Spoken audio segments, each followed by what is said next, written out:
Subscribe करें और bell icon जरूर दबाएं। सागवाड़ा में कांग्रेस के नेता दिनेश खोडनिया के घर ईडी की कार्रवाई के बाद कांग्रेस के नेता दिनेश खोडनिया ने की प्रेस वार्ता।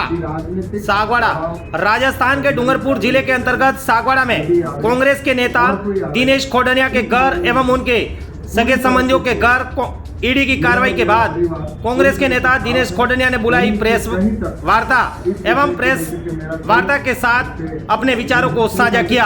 आखिर क्या कहा प्रेस वार्ता में कांग्रेस के नेता दिनेश खोडनिया ने, देखें ये खास खबर। ये कुल मिलाकर के और मेरा आपसे ये आग्रह है कि राजनीतिक दबाव के अंदर ही कार्रवाई हो जाए, ईडी आवे और कोई आवे, इस मामले में पूरी तरीके से मैं और मेरा परिवार पूरी तरह से साफ है। कहीं से कहीं तक इस विषय को लेकर के मेरा कहीं उससे नहीं है। सांसद किरोड़ीलाल मीणा ने आपका नाम लिया, ठीक है ना, तो उसमें यहाँ के स्थानीय बीजेपी के नेता शामिल हैं। वही भाषा जो यहाँ के चुने हुए जनप्रतिनिधि, उन्होंने 1 महीने पहले जो भाषा बोली थी वही भाषा किरोड़ीलाल जी बोल रहे हैं, वही भाषा किरोड़ीलाल जी बोल रहे हैं, कोई भाषा अलग नहीं है। तो यहाँ वो मुकाबला नहीं कर पा रहे हैं तो किरोड़ीलाल जी को आगे कर रहे हैं। बेचारे किरोड़ीलाल जी को क्या पता कि यहाँ क्या हो रहा है। वो यहाँ फैल हो चुके हैं कि उनको टिकट नहीं मिली है, अगली बार भी नहीं मिलेगी। जिस तरीके का स्टैंड ये लोग कर रहे हैं यहाँ पे, स्वच्छ राजनीति करी आई हमारे नगर पालिका के अंदर, जिस तरीके का इन्होंने किया। नगर पालिका आप देख रहे हैं कि कितना शानदार काम सागवाड़ा कर रही है। एक सांसद होकर के और एक पार्षद की तरह जो है वहां पर धरने पे बैठ जाते हैं, कोर्ट के अंदर जाकर के हिस्से ले आते हैं। बड़े बड़े प्रोजेक्ट हमारे जो रोकने का काम इन लोगों ने किया। तो इनका जो मंतव्य है कि विकास का काम होने नहीं देना, विकास करना नहीं, रेल ला नहीं पाए और इतने काम यहाँ पर जिले के अंदर हुए हैं वो बचा नहीं पा रहे, उनके हार अभी निश्चित है। इसलिए ये बौखला करके ये सारी कार्रवाई की जा रही है। रेड हुई है आपके घर पे, क्या कहना चाहेंगे उसके? कल ईडी के अधिकारियों द्वारा मेरे निवास पर रेड की गई। कल सुबह मैं उदयपुर में था, वहाँ पे मुझे जानकारी मिली कि मेरे घर पर ईडी की रेड हुई है। वहाँ के अधिकारी से मुझे बात करवाई गई। ईडी के अधिकारियों ने मेरे निवास पर पूरी जांच पड़ताल की। परिवार के सदस्यों से भी उन्होंने बातचीत की और जब मुझे जानकारी मिली कि वो आए हैं तो मैं तुरंत उदयपुर से रवाना होकर के सागवाड़ा पहुंचा और उनके जो प्रश्न थे या जो चाहते थे उन सब चीज़ों का मैंने जवाब दिया। उनका मंतव्य बाबूलाल कटारा का अपॉइंटमेंट किसकी सिफारिश पे हुआ उसको लेकर के था। बाबूलाल कटारा जो आरपीएससी मेंबर बने हैं, उनकी ईडी की ये थी कि वो सिर्फ मेरी सिफारिश पे बने। इस मामले में मैंने उनसे अवगत कराया कि पूरे उदयपुर संभाग के अंदर हमारा शेड्यूल ट्राइब का इलाका है। यहाँ लंबे समय से परंपरा रही है कि एक न एक व्यक्ति इस क्षेत्र से आरपीएससी का मेंबर बनता है, बहुत लंबे समय।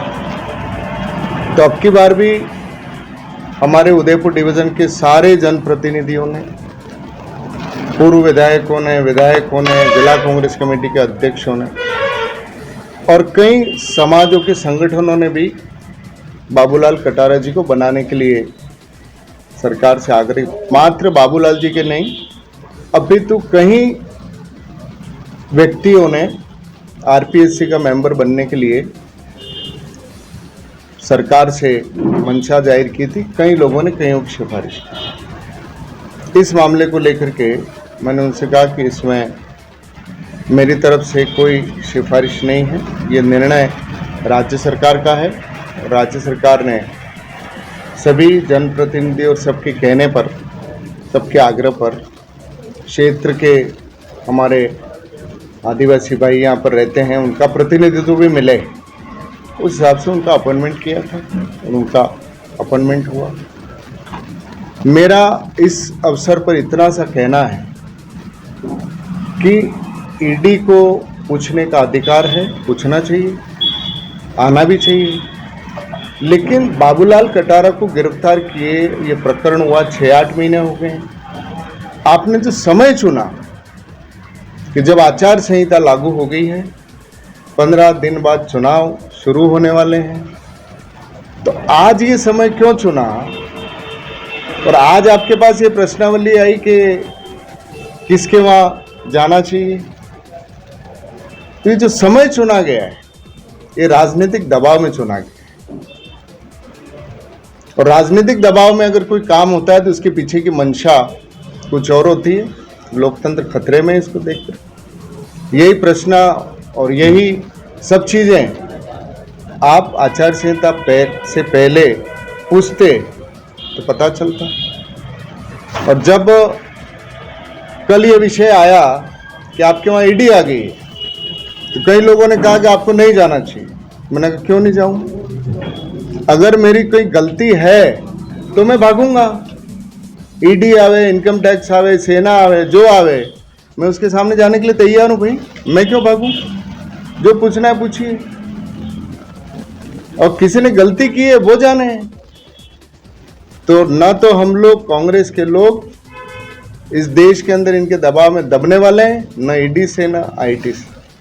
अब मेरा इतना बड़ा परिवार का बिजनेस है, बिजनेस के अंदर मैंने देखा कि बड़े डॉक्यूमेंट, मैं आपको बता दूं कि मेरे घर से मेरे मकान के कागजात, जो हमारे प्रॉपर्टी के कागजात हैं, नेचुरल ऐसी एजेंसी आती हैं वो मांगती हैं, वो उनको दिए गए। जितना भी जो चीज़ उन्होंने मांगा वो मेरे परिवार ने उनको उपलब्ध करवाया, जो मेरी आईटी रिटर्न के अंदर भी है, मेरे रजिस्टर्ड डॉक्यूमेंट भी हैं, बैंकों से उसका पैसा भी गया है, वो सारी चीज़ें उन्होंने दी। और सोने चांदी का व्यापार करते हैं, ये सब चीज़ें सामग्रियाँ हमारे घर पे, लेकिन कोई ऐसा विषय मेरे घर से नहीं बरामद किया जिससे इनका कोई बाबूलाल कटारा या उससे कोई मेरा या मेरे परिवार का कोई लिंक होता। कार्रवाई है, ईडी को करनी चाहिए, पूछने का उनको अधिकार है, हम उनका जवाब देने के लिए तैयार हैं। लेकिन मैं आपसे पूरी तरह से बताना चाहता हूँ कि मेरे वहाँ पर किसी तरीके का कोई इस तरीके की विषय नहीं हुआ। जो सोच करके वो आए थे उस तरीके का कोई नहीं हुआ। तो नोटिस भी मिला था। News 24 पब्लिक लाइव चैनल को सब्सक्राइब, लाइक और शेयर